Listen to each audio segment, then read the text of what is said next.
하겠습니다.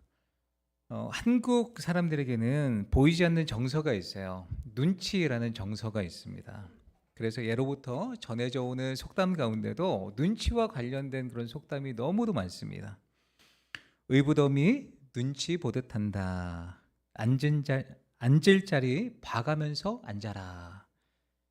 눈치가 있으면 떡이나 얻어먹는다. 뭐 이런 등등의 속담도 많고요. 신조어 중에 낄끼 빠빠라는 말 있어요. 무슨 말인지 아십니까? 낄 때 끼고 빠질 때 빠질 줄 알아야 된다. 뭐 그런 의미죠. 눈치가 있어야 된다. 그런 의미입니다. 눈치가 없으면 사회생활 하기도 힘들다는 거예요. 특히 눈치가 있어야 되는 곳이, 정말 눈치가 필요한 곳이 어디냐면 군대라고 합니다. 저는 군대 면제라 이제 군대를 안 갔지만 특히 군대에서 눈치가 없으면 정말 그 군 생활이 힘들다고 그래요. 제가 친한 형님께 직접 들은 이야기인데요. 본인의 어떤 이야기입니다. 이등병 때 너무 무서운 고참을 만난 거예요. 그런데 그 무서운 고참하고 밤에 근무를 함께 서게 됩니다. 편한 곳에 좀 있었나 봐요. 어떤 2층에서 사무실에서 근무를 하고 있는데 밤에 장교 한 분이 자신들이 근무하는 그 사무실로 올라오는 것을 이제 알았다고 그래요. 2층으로 계단으로 저벅저벅 올라오는 것을, 장교가 올라오는 것을 알았다고 그래요. 그래서 그 고참이 장난 삼아서 야, 불 꺼봐 이렇게 얘기한 거예요. 그런데 너무 무서운 고참이잖아요. 무서우니까 명령이라고 생각하고 그대로 그냥 불을 껐어요. 장교가 올라오는데. 죽는 것이죠. 이제 영창 갈 수도 있는 그런 상황입니다. 나중에 이 고참에게 욕 바가지로 먹고 또 두드려 맞았다는 거예요. 왜 혼난 겁니까? 눈치가 없다는 거죠. 내가 한 말이 진짜 끄라고 한 거냐? 그게 아니잖아. 농담 삼아 그냥 한 건데 너 왜 상황 파악을 못하냐? 내가 말한 의도가 그게 아닌데 눈치가 없다는 거죠. 눈치 없는 사람들의 특징을 보면 분위기 파악을 못해요. 그죠? 상황 파악을 못합니다. 그리고 다른 사람의 의도를 잘 파악하지 못해요. 이게 눈치 없는 사람들의 특징이라는 거죠. 근데 오늘 말씀해 보면 이렇게 딱 눈치 없는 사람들이 나와요. 예수님의 말씀에 전혀 상황 파악 못하고 분위기 파악 못하는 예수님의 제자들이 나옵니다. 정말 눈치가 없습니다. 예수님의 의도를 잘 이해하지 못합니다. 예수님은 지금 오늘 본문에 보면 십자가와 부활에 대해서 말씀을 하셔요. 이렇게 너무 진중한 또 진지한 말씀을 하시는데 제자들은요, 예수님 앞에 뭐라고 이야기를 하냐면 자신들의 한 자리 달라고, 그렇게 십자가 고난을 진지한 이야기를 하심에도 불구하고 자기들의 한 자리 생각해서 예수님 앞에 눈치 없는 그런 이야기를 하고 있습니다. 오늘 본문을 통해서 우리는 하나님이 말씀하실 때에 정말 영적으로 눈치 없는 자가 되는 것이 아니라 예수님의 그 은혜를 늘 깨닫고 그 십자가의 은혜를 늘 기억하면서 예수님이 무슨 말씀을 주셔도 참된 제자가 되어서 주님 앞에 영적으로 살아가는 참된 주님의 제자 되셨으면 좋겠습니다. 왜 제자들은 예수님의 말씀을 이해하지 못했던 것일까요? 첫 번째 같이 읽습니다. 십자가의 은혜를 방해하는 것은 세상적 욕심이다. 그들이 십자가의 은혜를 깨닫지 못했던 것은 그들이 세상적인 욕심 가운데 마음을 내어주었기 때문에 십자가의 은혜가 들려지지 않았다는 거예요. 예수님은 이제 자신이 고난받으실 것을 제자들에게 분명하게 말씀하셨습니다. 같이 읽습니다. 예루살렘으로 올라가는 길에 예수께서 그들 앞에 서서 가시는데 그들이 놀라고 따르는 자들은 두려워하더라.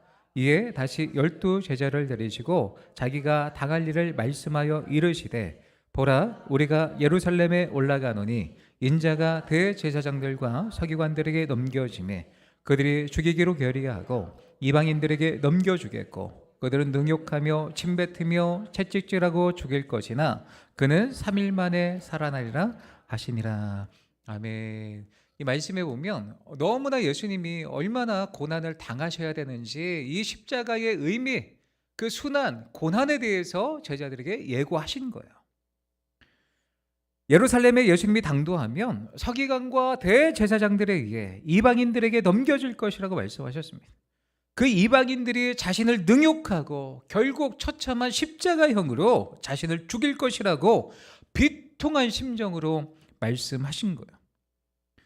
그런데 오늘 본문에서만 예수님께서 순환에 대한 예고를 하신 것이 아닙니다. 마가복음에 보면 오늘 본문은 세 번째입니다. 마가복음 8장에 9장에 그리고 10장 오늘 말씀에 세 번째로 이 십자가 순환에 대해서 말씀하신 거예요. 세 번 반복적으로 예수님께서 말씀하신 이유가 무엇입니까? 예수님의 십자가의 이 믿음의 십자가가 믿음의 핵심이기 때문에 이게 너무나 중요한 교리, 진리이기 때문에 제자들에게 반복적으로 가르쳐 주신 거예요.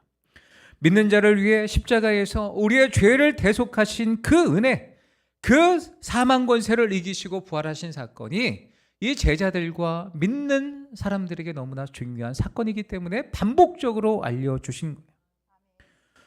십자가와 부활은요, 기독교의 양대 기둥 진리입니다. 십자가와 부활이 없다면 성경은요, 빈 껍데기에 불과합니다. 이 위대한 사명을 위해서 예수님이 오셨음을 강조하고 있는 거예요. 이 십자가를 지시기 위해 예수님이 오셨다는 거예요. 그런데 본문에 보면 예수님의 제자들은요, 예수님의 말씀을 전혀 이해하지 못합니다. 아니, 귀로는 들었지만, 이런 진중한 말씀을 귀로 들었지만 마음으로는 받아들이지 못하고 있는 거예요. 속이 위에 경읽기, 그런 속담이 있지 않습니까? 이 제자들의 그 마음의 밭이 속 위에 경읽기처럼 예수님의 말씀이 한쪽으로 들어와서 그냥 한쪽으로 흘러나가는 거예요. 예수님의 말씀을 들었지만 마음으로는 받아들일 수 없었던 거예요. 왜 그랬을까요? 도대체 무엇 때문에 예수님의 제자들이 이 십자가와 부활의 말씀을 듣고도 이해하지 깨닫지 못했던 것일까요? 그 이유는 그들의 귀가 어두워서가 아니라 그들의 마음이 무언가에 선점당했기 때문입니다. 그들은 어딘가의 마음을 다 빼앗기고 있습니다. 이렇게 마음을 무언가에 선점당한 사람과 대하는 것이 얼마나 답답합니까? 도대체 제자들은요, 마음이 어디에 가 있었던 것일까요? 35절 같이 있습니다. 세베대의 아들 야고보와 요한이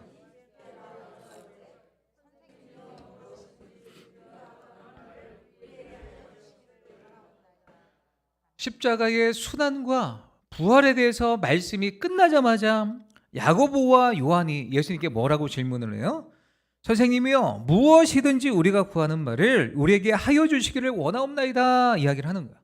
십자가와 고난, 부활을 이 진중한, 이 비통한 심정으로 말씀하고 있는데 제자들은요, 예수님께서 우리들 가운데 무엇인가를 해주기를 기대하고 있는 거예요. 기가 막혀 예수님께서 물으십니다. 너희에게 무엇을 하여 주기를 원하느냐? 이때 그들의 본심이 나옵니다. 같이 있습니다. 여짜오되 주의 영광 중에서 우리를 하나는 주의 우편에 하나는 좌편에 앉게 하여 주옵소서. 그들의 마음 안에는요, 이미 무엇을 얻으려는 마음이 가득해서 예수님의 십자가에서 죽으시고 부활하신다는 이 진리를 받아들이지 못하고 있는 거예요. 사실 예수님은요, 세 번째, 이 본문, 오늘 본문이 세 번째라고 말씀드렸잖아요. 사실 첫 번째 8장, 마가복음 8장 말씀해 보면 예수님이 이 순환에 대해 말씀하셨을 때 베드로가 뭐라고 대답합니까? 주여, 그렇게 하실 수 없습니다 이야기를 하죠. 성경 말씀해 보면 베드로가 예수님께 항변했다 이야기를 합니다. 항변의 의미가 무엇이냐면 베드로가 예수님을 책망했다는 거예요. 그렇게 하면 안 된다고 예수님을 꾸짖고 있는 베드로의 모습이 마가복음 8장 말씀에 나옵니다. 그때 예수님께서 뭐라고 말씀하십니까? 사탄아, 내 뒤로 물러가라 말씀하시면서 이런 말씀을 주세요. 같이 있습니다. 내가 하나님의 일을 생각하지 아니하고 도리어 사람의 일을 생각하는도다. 베드로야, 너가 하나님의 일을 생각하지 않고 있잖아. 지금 너 마음속에는 사람의 영광을 추구하려는 마음이 있잖아. 책망하고 계신 거예요. 그의 마음을 들춰내고 계신 거예요. 그렇습니다. 마음속에 사람의 일이 가득한 자에게는 십자가의 부활의 그 어떤 은혜가 주어지지 않는다는 거예요. 두 번째 순환 예고인 마가복음 9장에도 보면 제자들은 십자가를 지신다는 예수님의 말씀을 깨닫지 못하게 됩니다. 그리고 그 말씀 이후에 제자들은 어떤 모습이 소개되어지고 있냐면 길가에서 제자들이 누가 큰지 서로 다투게 됩니다. 왜 다툽니까? 예수님께서 정치적인 메시아로 등극하시면 누가 큰 자리를 차지할 것인지 골몰했고 그 문제를 가지고 다투고 있었던 거예요. 오늘 본문 10장에서도 동일합니다. 예수님께서 십자가의 고난과 부활에 대해 말씀하셨죠. 그들이 듣는 거예요. 그러나 그들은요 여전히 사람의 일을 생각합니다. 누가 큰 자리에 올라갈 것인지, 누가 국무총리에 올라가고 누가 법무부 장관이 되고 이런 어떤 높은 자리에 올라갈 그 탐욕만 그의 마음 가운데 가득했던 것입니다. 야고보와 요한이 질문을 했잖아요. 그런데요 이 이야기를 들은 다른 제자들이 예수님께 구하는 야고보와 요한을 보고 화를 냈다고 41절에 기록되어져 있습니다. 몹시 노하고 흥분하고 괴로워했다는 거예요. 두 사람의 이기적 행동 때문에 다른 제자들이 화가 난 겁니다. 안 그래도 예루살렘에 들어가면 누가 큰 자리를 차지하느냐의 이 문제로 신경전을 펼치고 있는데 야고보와 요한이 불씨를 던진 거예요. 다시 말해 다른 제자들도요 똑같은 생각을 하고 있었다는 거예요. 누가 높은 자리에 올라갈 것인가, 세상에서 성공해야 되겠다 이 마음이 가득했고 권력과 명예와 자리에 대한 욕심이 가득했기 때문에 십자가의 은혜가, 부활의 그 소망이 들려지지 않은 거예요. 진리 가운데 나아가지 못했던 것입니다. 이것을 통해 우리가 무엇을 생각해 볼 수 있습니까? 우리의 삶 가운데 십자가의 은혜와 부활의 소망을 제대로 누리지 못하는 이유가 무엇입니까? 우리 안에 하나님의 일보다, 예수 그리스도의 십자가보다, 부활의 소망보다 사람의 일을 더 생각하고 있다는 거예요. 예수님은 마태복음에서 다음과 같이 말씀하십니다. 같이 읽습니다. 한 사람이 두 주인을 섬기지 못할 것이니 혹 이를 미워하고 저를 사랑하거나 혹 이를 중히 여기고 저를 경히 여김이라. 너희가 하나님과 재물을 겸하여 섬기지 못하느니라. 아멘. 이 말씀에 보면 제자들의 마음을 선점한 것이 무엇입니까? 세상적인 마음이라는 거예요. 하나님과 재물을 겸하여 섬기지 못하느니라. 이 재물이 뭐예요? 세상의 것들, 하나님이 아닌 세상의 것들을 우상으로 삼았다는 거예요. 예수님이 메시아로 오셔서 임금이 되고 나면 자신들이 가장 높은 자리에 앉고자 하는 욕심이 그들로 하여금 십자가의 말씀을 이해하지 못하도록 가로막았던 것입니다. 또 오늘 마가복음 10장 본문, 오늘 본문 바로 앞에는요 부자 청년에 대한 이야기가 소개되어져 있습니다. 이 부자 청년은 오늘날로 말하면 성실한 귀인이었습니다. 그는 젊은 나이에도 진리를 탐구했습니다. 그리고 예수님께 나와 질문합니다. 선생님이요, 내가 무엇을 하여야 영생을 얻을 수 있습니까? 이에 예수님은요, 너가 계명을 잘 아니까 살인하지 말라, 간음하지 말라, 도둑질하지 말라, 거짓 증언하지 말라, 속여 빼앗지 말라, 내 부모를 공경하라 하지 않았느냐? 다시 말하면 내 이웃을 내 자신과 같이 사랑하라는 그 계명을 지켰느냐? 예수님께서 묻고 계신 거예요. 이 청년은 자신 있게 대답합니다. 선생님이요, 이것은 내가 어려서부터 지켰나이다. 어려서부터 철저하게 계명 가운데 살아왔다는 거예요. 다시 말하면 이웃을 위한 계명, 10계명, 5, 6, 7, 8, 9계명을 철저히 어려서부터 지켰다는 거예요. 근데 예수님이 말씀하십니다. 너에게 아직 한 가지가 부족한 것이 있다. 가서 내게 있는 것을 다 팔아 가난한 자들에게 주라. 그리하면 하늘에서 보화가 내게 있을 것이야. 그리고 나서 와서 나를 따라라 말씀하십니다. 그러자 그 청년이 뭐라고 어떻게 행동합니까? 같이 있습니다. 그 사람은 재물이 많고 고로 이 말씀으로 인하여 슬픈 기색을 띠고 근심하여 가니라. 이 청년은요, 재물이 많은 고로 슬픈 얼굴로 근심하여 돌아갔다 말합니다. 그리고 사랑하는 제자를 불러서 말씀하십니다. 같이 있습니다. 예수께서 둘러보시고 제자들에게 이르시되 재물이 있는 자는 하나님의 나라에 들어가기가 심히 어렵도다 하시니 제자들이 그 말씀에 놀라는지라. 예수께서 다시 대답하여 이르시되 얘들아, 하나님의 나라에 들어가기가 얼마나 어려운지 낙타가 바늘기로 나가는 것이 부자가 하나님의 나라에 들어가는 것보다 쉬우니라 하시니. 낙타가 바늘기로 들어갈 수 있습니까? 그런데요, 예수님은 부자가 천국에 들어가는 것이 낙타가 바늘기로 들어가는 것보다 더 어렵다는 거예요. 도대체 무슨 뜻으로 이런 말씀을 하신 것일까요? 부자는 그러면 천국에 들어가지 못한다는 말입니까? 그런 뜻이 아니죠. 그런 뜻이 아닙니다. 이 말씀은요, 하나님도 사랑하고 재물도 사랑하는 것이 불가능하다는 거예요. 마음속에 두 주인을 섬길 수가 없다는 거죠. 너 마음속에 지금 분명한 한 주인이 있지 않느냐? 그게 하나님이냐 아니면 재물이냐 세상이냐? 예수님께 말씀하고 계신 거예요. 만일 우리가 이 세상적인 성공과 재물을 정말 많이 사랑한다면 천국에 들어가기가 얼마나 어려운지, 낙타가 바늘기로 들어가는 것보다 더 어렵다는 거예요. 예수님은 마가복음 10장에서 왜 사람들이 천국에 들어가기 어려운지, 왜 사람들이 천국에 대한 또 십자가와 부활에 대한 진리를 깨닫지 못하는지 분명하게 말씀하고 있습니다. 왜요? 우리의 마음속에 예수님의 진리, 십자가와 부활에 대한 진리를 채우기보다 우리의 육신과 육신의 정욕, 안목의 정욕, 이생의 자랑, 세상적인 것들로 가득 채우기 때문에 십자가의 은혜 없이 살아간다는 거예요. 그러면 예수님은 십자가의 죽음과 부활을 통해서 제자들에게 무엇을 가르쳐주고 싶으셨던 것일까요? 예수님은 자신이 어떻게 죽어야 될지 분명히 알고 계셨습니다. 자신이 왜 세상에 왔는지 정확하게 알고 계셨어요. 예수님이 오신 이유는 죽기 위해서 오셨습니다. 많은 사람을 살리기 위해 정말 십자가에서 죽으실 수밖에 없었던 거죠. 이 사명을 완성하기 위해서 죽으러 이 땅에 오신 거예요. 많은 사람은 살기 위해 여러 가지 일을 합니다. 잘 살기 위해, 행복하고 성공하기 위해 열심히 삽니다. 그러나 예수님은 세상의 온 목적을 아셨어요. 언제 죽어야 될지 아신 것이죠.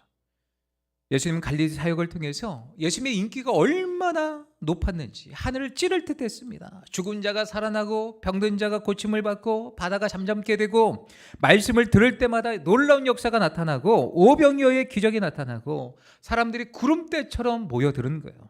박수갈채를 받게 됩니다. 그러나 예수님은요, 가장 인기가 있는 최고 절정인 그때에 자기의 때를 아셨어요. 갈릴리 사역을 마치시고 어디로 가십니까? 예루살렘으로 들어가시는 거예요. 왜요? 죽으러 가시는 거예요. 사람들을 구원하기 위해서. 가장 모든 시선과 인기가 주목되어져 있는 최고의 정점에 있는 그 예수님이 죽기 위해서, 십자가를 지시기 위해서 예루살렘에 입성하신 것입니다. 이 십자가를 통해 예수님은요, 우리 가운데 분명히 말씀하세요. 우리의 삶의 의미와 목표가 어디인지를 기억하라는 거예요. 우리가 세상에 왜 태어났는지, 무엇을 하러 지금 여기 와 있는지, 우리가 왜 결혼했으며 왜 아이들을 키우고 있는지 그 목적의식이 분명해야 한다는 거예요. 세상에 많은 재물을 모으고 성공적인 삶을 살아가고 자녀들이 출세되는 것, 우리의 삶의 목표가 되어서는 안 된다는 거예요. 하나님 없이 이 모든 세상적인 것에 목숨을 걸고 하나님 없이 사람의 일을 생각하며 살아가는 것은 결코 마땅치 않다는 거죠. 우리가 걸어가야 될 최종적인 목표를 알고 살아가라는 거예요. 하나님의 말씀 같이 읽습니다. 형제들아, 내가 이것을 말하노니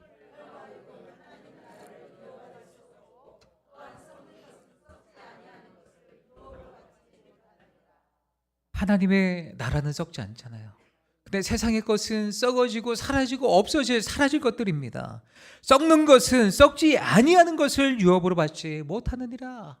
이런 재물, 세상적인 것으로는 우리를 천국으로 인도하지 못한다는 거예요. 예수 그리스도의 십자가와 부활의 신앙만이 우리를 하나님의 나라 가운데 인도할 줄 믿습니다. 이것을 분명하게 기억하고 삶의 종착지를 향해 목적 의식을 갖고 살아가라는 거예요. 미국 플로리다 주에 나울린이라는 목사님이 계셨는데 그가 섬기셨던 교회에 신앙이 돈독한 청년이 있었습니다. 이 청년은요, 교회 학교 부장교사로서 충성스럽게 일하는 성도였어요. 그가 사업을 하는데 목사님이요, 그 청년의 사업을 위해서 정말 많이 축복 기도도 해주었습니다. 청년이 사업이 자꾸 번창하였고 11조가 그 당시 한 주일에 몇천 불씩 될 정도로 엄청난 성공을 거두게 되었습니다. 사업이 점점 번창하게 됩니다. 그러자 그는 너무 바빠서 교회 봉사를 그만둬야 됐습니다. 또 다른 도시에 지점을 내야 되니까 다른 도시에서 주일을 보내야 될 때도 많아지게 됩니다. 본교회 출석도 못하고 봉사도 못하게 되었습니다. 수입은 자꾸 늘어나는데 11조도 간신히 현상유지만 했고 제자리 걸음만 할 뿐이었습니다.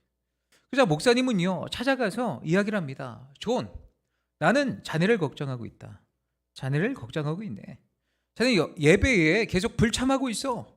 자네는 하나님의 일에 흥미를 잃어가고 있으며 온전한 11조도 못하고 있네. 충고를 하게 됩니다. 목사님, 한 주일에 몇백 불도 많은 돈인데 그만큼 11조로는 하면 됐지 뭘 더 하라는 말입니까? 또 가게 일이 바빠서 주일을 꼬박꼬박 못 지킵니다. 퉁명스럽게 대답하는 거야. 이때 목사님은 기도하자며 그의 손을 붙들고 존, 우리 함께 기도합시다. 두 사람을 무릎을 꿇게 됩니다. 사랑하는 주님, 주께서 존에게 지나친 번영을 주셨습니다. 그에게 너무 많은 사업을 주셨습니다. 존은 너무 성공했습니다.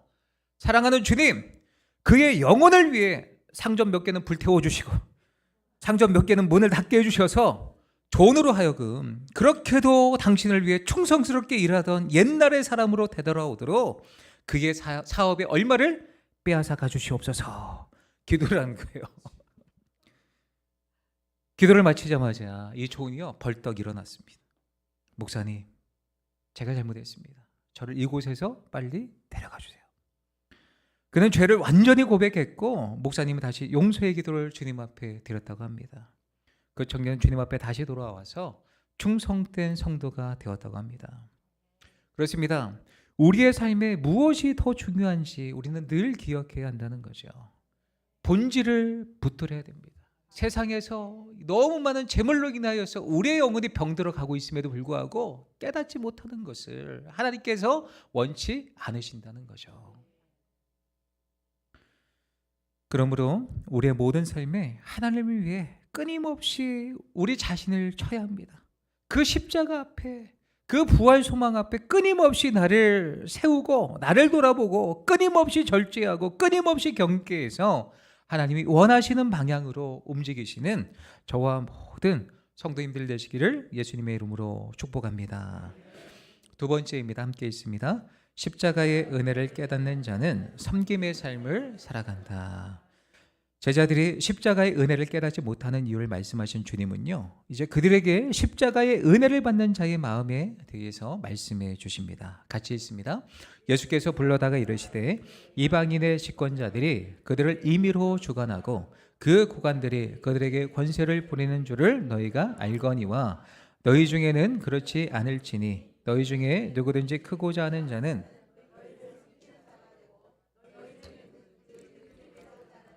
모든 사람의 종이 되어야 하리라. 아멘. 제자들은요 한 자리 차지해서 섬김을 받는 리더가 되고 싶었던 거예요. 그 제자들의 마음을 주님께서 콕 집어서 말씀하고 계신 거예요. 예수님은 권력 중심의 섬김을 받는 리더십이 아닌 섬김의 리더십을 제자들에게 말씀해 주셨습니다.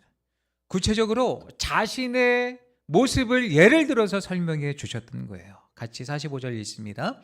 인자가 온 것은 섬김을 받으려 도리어 섬기려 하고 자기 목숨을 많은 사람의 대속물로 주려 함이니라.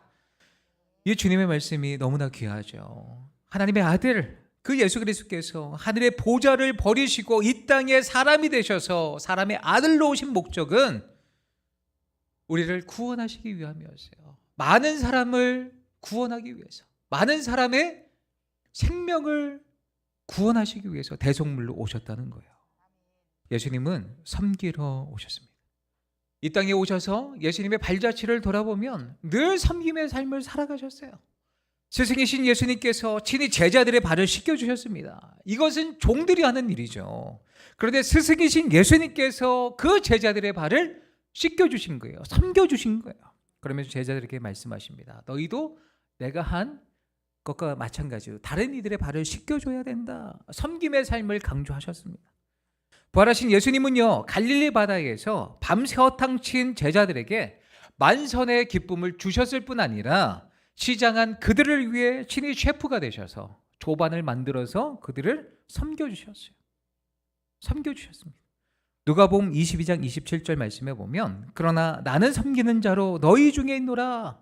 나는 섬기는 자로 너희 가운데 있노라 주님께서 말씀해 주셨습니다.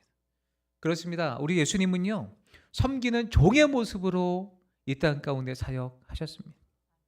이 섬김의 최고 절정이 무엇입니까? 45절 하반절에 보면 자기 목숨을 많은 사람의 대속물로 주려 함이니라. 대속물로, 이 대속이란 말은요, 대신하여 갚아준다, 값을 주고 되찾아 준다는 의미입니다. 그러니까 대속이란 죄 때문에 사단의 종이 되고 영원한 지옥 형벌을 받을 수밖에 없는 인생들을 위해서 하나님의 아들 예수 그리스도께서 우리 대신 피 흘려 죄값을 치러주시고 사단과 죄와 사망의 권세에서 우리를 해방시켜 주셔서 우리를 구원해 주신 것입니다. 섬겨주신 거예요. 십자가에서 자신의 생명을 내어주셔서 우리를 섬겨주신 거예요. 우리를 위해서 자신의 생명을 대속물로 내어주신 주님의 섬김. 그 예수님은 제자들에게 뭐라고 말씀하시는 거예요? 너희가 정말 십자가를 통한 대속의 은혜, 그 섬김을 받은 자라면 하나님을 알고 구원을 알고 영적인 삶을 알고 천국과 지옥을 알았다면 이제 나와 같이 섬김의 삶을 살아가라 말씀하시는 거예요. 이 세상 사는 동안 잠시 있다가 없어질 세상의 영광을 붙들지 말고 하나님과 저 영원한 나라를 위해서 섬김의 삶을 살아가라는 거예요. 이것이 우리가 주님의 제자로서 마땅히 살아가야 될 그런 모습인 줄 믿습니다. 한국의 침례 교단을 세운 말콤 페닉 선교사님이 계십니다. 캐나다에서 철물점 사업으로 크게 성공했던 분이에요. 그는 영국 황실의 후손이었습니다. 그는 젊은 시절 열심히 성경을 읽었습니다. 그리고 하나님의 은혜를 받기 위해 몸부림치다가 어느 날 참석한 부흥회에서 큰 은혜를 받게 됩니다. 집으로 돌아오며 그는 하나님 앞에 마음속으로 부르짖으며 기도하는 거예요. 하나님, 찌그러진 깡통 같은 저라도 당신이 써주신다면 기꺼이 이 깡통으로 당신의 생명수를 나르겠습니다. 저를 사용해 주세요.